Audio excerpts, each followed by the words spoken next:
Fala, gente boa, tudo bem? Muito bom dia. Que a paz, que excede a todo entendimento, possa continuar conduzindo a sua vida. Ótima manhã, né? Se você está me assistindo pela manhã, e assim por diante.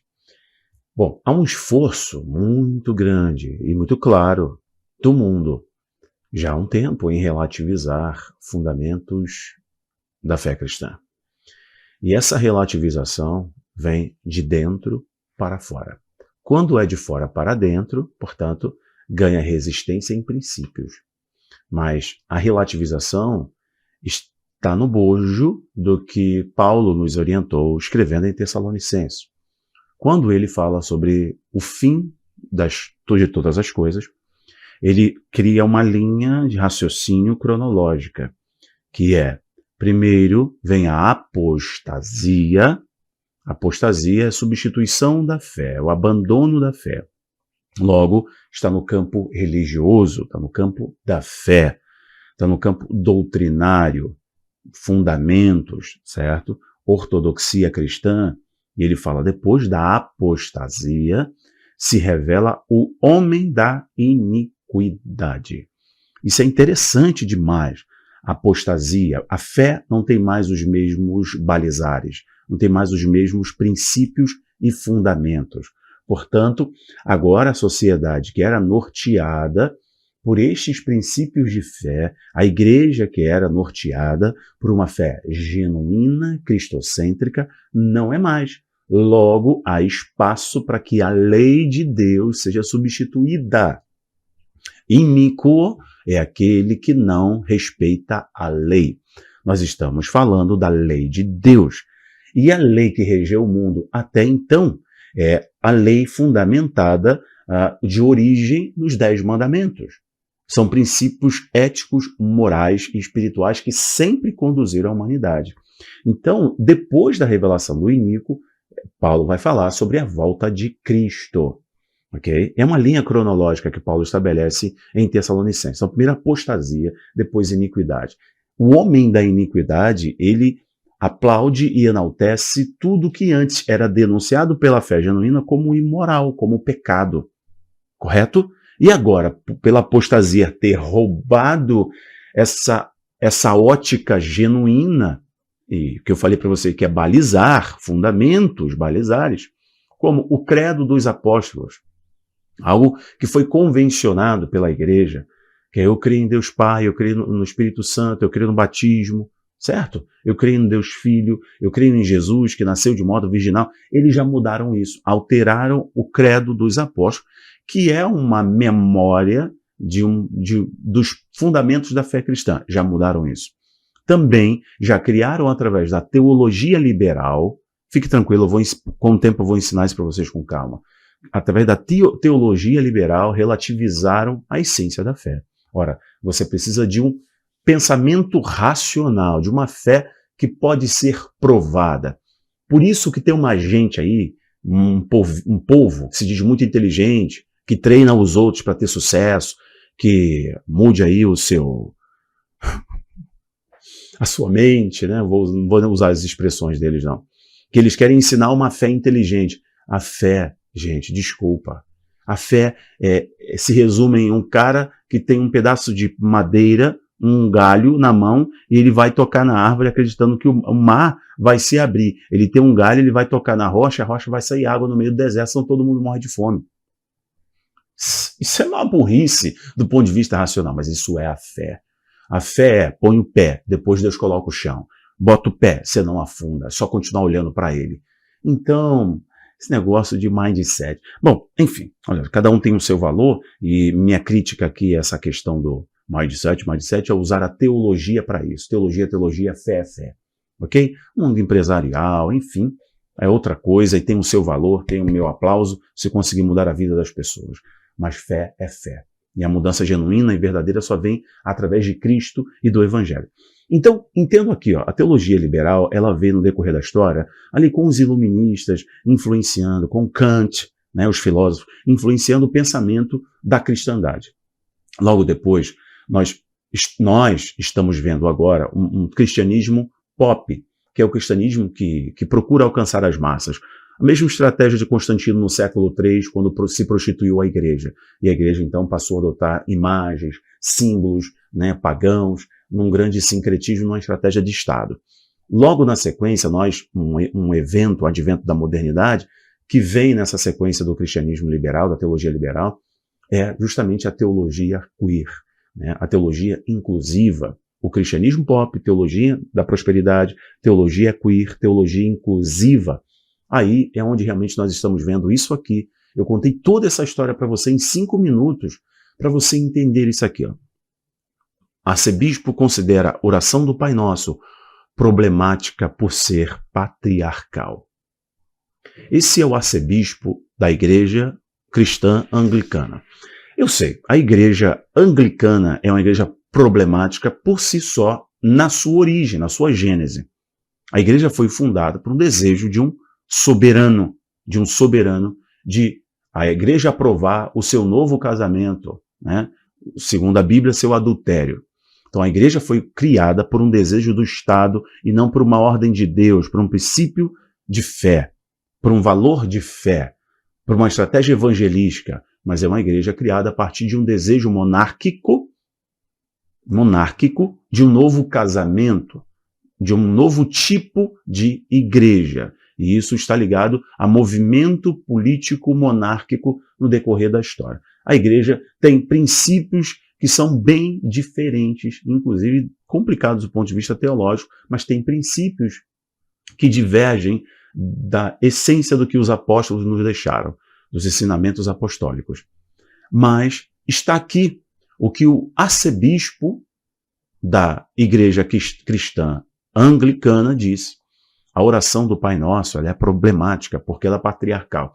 Essa linguagem patriarcal, não inclusiva, né, que não é afirmativa, tudo advém da teologia liberal. E agora nós estamos vendo esses fenômenos modernos do politicamente correto, da judicialização da fé, da judicialização da cultura e da apostasia fazer, né, emergir, né, emergir os pilares dessa fé do anticristo, dessa fé da religião global, inclusiva, que alcança a todos, e o importante é o amor.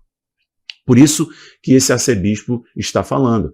A oração do Pai Nosso é patriarcal. Fé e feminismo não combinam. Fé e socialismo não combina. Fé e politicamente correto não combina. Fé e ideologia queer não combinam. Não combina, gente. Não tem jeito, não combinam, perdão aqui. Não tem jeito, é água e óleo. Água e óleo. Igreja inclusiva não é mais igreja e tampouco anuncia o Deus Criador de todas as coisas, que enviou o seu Filho, se fez carne, morreu, né, sofreu, morreu e ressuscitou ao terceiro dia para que pudéssemos também chamar Deus de Abba, nosso Pai, Papai Celestial, o Abba, nosso Papai.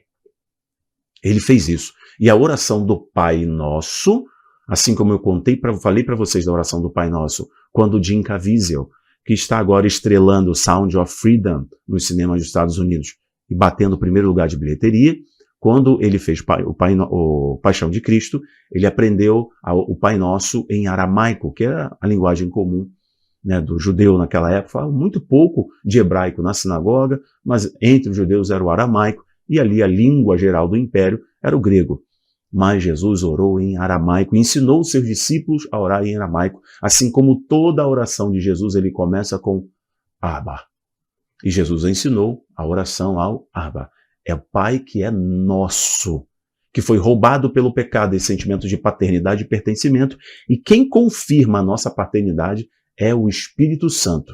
E quando entendemos que temos um Pai, resistimos às tentações do diabo. Foi assim na tentação de Jesus no deserto, onde o Espírito o levou para ser tentado. Mas primeiro ele jejuou, foi cheio do Espírito, se fortaleceu, ensinando-nos que só vencemos as tentações da carne, as ilusões desse mundo, as iniquidades desse mundo, estando-nos cheios do Espírito Santo e certos, convictos que o Abba está conosco. Nós viemos dele e voltamos para ele. Ele é nosso tudo, nossa rocha, certo? O Espírito Santo faz isso, ele confirma a nossa paternidade, nós temos um pai. Bom, e o que essa teologia mimizenta, o que essa teologia com pompons, confetes e discursos bonitinhos fazem? Em nome do amor e abraçar a todos, eles têm bispos que se dizem não binários, etc., pastores, né, que criam igrejas inclusivas, etc., e por aí vai. O arcebispo, que a matéria da revista vai estar destacando, também. Então, olha, tem gente que teve problema com paternidade, então tem dificuldade na oração do Pai Nosso. É o mesmo discurso mole que você já viu cantor gospel famoso fazer, né? Vocês já viram isso, pastor cristão do Brasil famoso fazer. Então não podemos usar determinadas expressões bíblicas porque elas precisam ser atualizadas. Vamos reeditar, reescrever a Bíblia, porque ela é ofensiva, gente, para essa nova fé. Isso não é, né? Eu já fiz muito vídeo sobre isso aqui para vocês, mas só para recordar uma coisa aqui, tirando essa imagem, há uns meses para trás, eu fiz um vídeo te alertando que o Ministério Público de São Paulo, que o Ministério Público do Paraná deu uma ordem, né? Abriu um processo para que as escolas, os professores, os profissionais de repartições públicas não façam mais a oração do Pai Nosso, porque ela é ofensiva, isso é assédio religioso. Não pode. Então o problema é orar o Pai Nosso, né?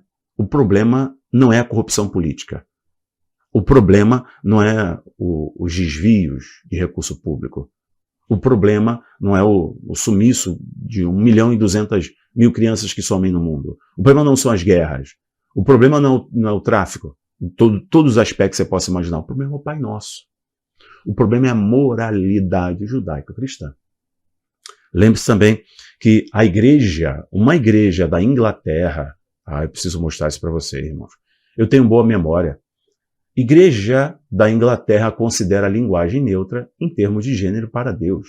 Eles querem usar, na Igreja da Inglaterra, quer usar um pronome neutro para se referir a Deus, porque Deus, para eles, é uma expressão que não contempla a todos os cristãos atualmente. Todos os cristãos do relativismo teológico, da teologia liberal, da teologia inclusiva, etc. Matéria do The New York Times para vocês. Lembrem disso? Vocês lembram disso? Eu fiz vídeo falando sobre isso. Agora, lembra disso aqui também? Primeiro padre não binário do Reino Unido diz que amor a Deus os ajudou a aceitar seu gênero. A Igreja Metodista Unida dos Estados Unidos rachou. A denominação está acabando, está em frangalhos, porque decidiu abraçar essa visão. A Igreja, a Ordem, né, que é a Batista do Sul, um dos grandes colégios de teologia, escolas de teologia, está se rachando, dividindo agora, justamente por um posicionamento de ser inclusivo ou não. Muitas denominações estão surgindo, uma outra fé está surgindo, e vocês verão que o anticristo, ele vai ser esse homem que vai promover essa inclusão, esse amor, essa paz ao mundo. Mas será um tempo muito curto, muito curto. Se nós analisarmos a escatologia nas três grandes religiões monoteístas, passam justamente pela promoção de uma figura, surgimento de uma figura, no caso, escatologia cristã, Daniel nos fala do pequeno chifre entre 10, que derruba 3, se destaca, mas ele promove uma falsa paz, uma falsa inclusão. Se você olhar para a questão do Dajjal, no Islã, do mesmo modo, um enganador que faz o mundo se curvar à falsa fé. E aí, o Mahdi, que é o anticristo, junto com o apoio do Isa, que na nossa concepção, né, se assemelha ao falso profeta, que para eles Isa é Jesus, mas é um Jesus muito estranho. Do mesmo modo, o judaísmo diz que quando passa esse mundo presente e surge um mundo vindouro, né, eles usam expressões Olam Rabá, Olam Hashem, eles expressam que um engano irá cair, irá surgir uma fé genuína voltando-se para o Criador. Então, as três grandes religiões monoteístas destacam um engano surgindo e um engano caindo. Mas é fato, estamos vendo, dentro e fora da igreja. Eu poderia continuar aqui com exemplos de que a igreja não é mais igreja por esse aspecto da relativização da fé e da destruição de bases da teologia, né, da essência da cristandade. Bom, senhoras e senhores, eu paro por aqui. Essa questão aqui do arcebispo, já expliquei, a igreja anglicana, é complicado do ponto de vista teológico, por si só, desde a sua gênese, mas essa declaração está dentro de todo este contexto que eu já expliquei para vocês. Bom, não deixe de compartilhar, é muito importante, e também o seu like. Muito obrigado, um abraço, tchau, tchau.